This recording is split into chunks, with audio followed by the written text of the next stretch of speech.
Hello people. Um, okay, chemtrails. Right, now there are so many theories as to why they're doing this, um, but I'm just going to try and be practical here. Okay, we have an extra binary star in our solar system, Planet X, Nibia. We also lined up with the center of our galaxy. It happens 360,000 years. That's what the Mayan calendar was trying to say. They call it the Dark Rift, the Great Annihilator. So not only are we lined up with the center of our galaxy, which is probably heating up our solar system as well, but also we have Planet X in our solar system. Okay, add a cosmic wave to that if you like, which is apparently, I'm not sure, but it's like we've got zillions of stars in our universe, and every 100 years one of them does a supernova, and that causes a thing called a cosmic wave. The energy from these exploding stars kind of build up, and they build up like a tsunami basically, and I think that's hitting us at the moment as well. So poor old planet Earth and its inhabitants are we're being heated up. I mean, it's happened before and it will happen again. Right now, part of the main excuse for chemtrails and spraying us with, to start off with, aluminium oxide, barium oxide, strontium, cesium. Now they're spraying the whole world, and have been for some time now, with hydrochloric sulfuric acid, using the excuse that we have to do this because this is all happening. Okay. Now I remember in around about 1980, 1990, the Russians were doing an experiment in space, and what they did is here we go.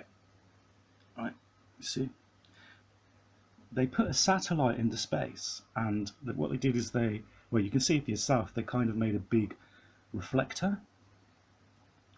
Now, they aimed this reflector at Siberia, parts of Siberia, and they actually managed to keep it going and grow crops. Okay, why couldn't we use this technology and reverse the process and reflect the heat? Okay, we've had plenty of time. Okay, we've had plenty of time to grow millions of trees to help the oxygen level. We've had, so why didn't they, there were so many other ways.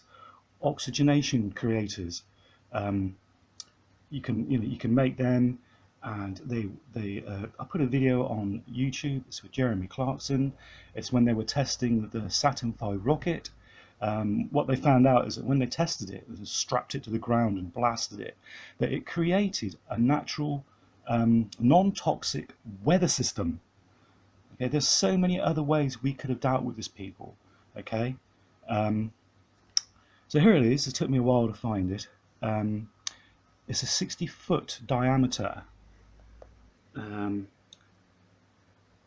satellite called Xania. Briefly lit up Earth like a giant orbiting nightlight. We could have, and this is like 80s, 90s, early 90s, we could have used this technology to reverse the heating up of our planet. It wouldn't have, the reason why they're doing this, the chemtrails, is getting so thin now, people. A lot of us are waking up, and this sulfuric acid that they're spraying in our upper atmosphere now, it's killing everything. It's weakening the human race. There was no excuse to go ahead with this chemtrailing. Okay? There were other ways we could have worked this out. I'll try and leave a link to this when I put this video out. Cheers, people. Keep fighting. This is the shuttle's fuel tank. It may only be 130 miles to space, but to cover that distance, the engines will use 500,000 gallons of fuel, and that works out at 2 feet to the gallon. Despite the cost, however, NASA does need to test these engines once in a while. So they built this place in the wetlands of Mississippi.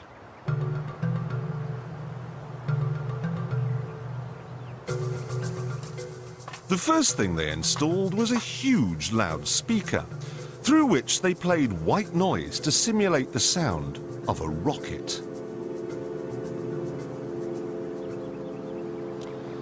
They then sent a number of trucks in different directions out into the wilderness, and the drivers were ordered to stop when the noise levels became acceptable. This gave them an imaginary boundary line, and anyone living on the inside of it was offered a simple choice.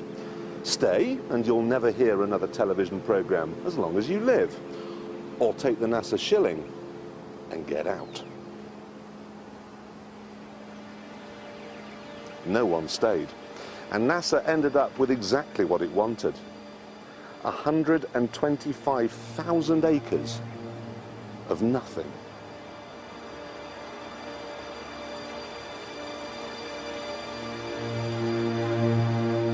They even had to move 5 cemeteries, because the noise they were planning on making would wake the dead.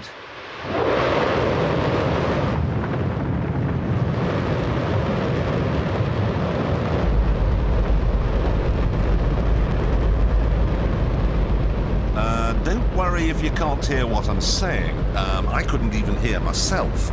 This is the loudest sound you could possibly conceive. And, as it turns out, the cleanest.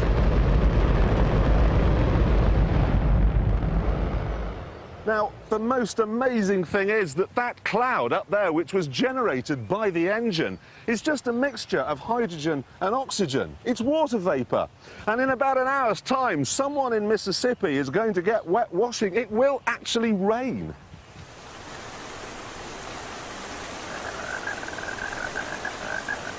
I told you! It's raining! That's unbelievable! Oh. NASA's playing God. It's making its own weather.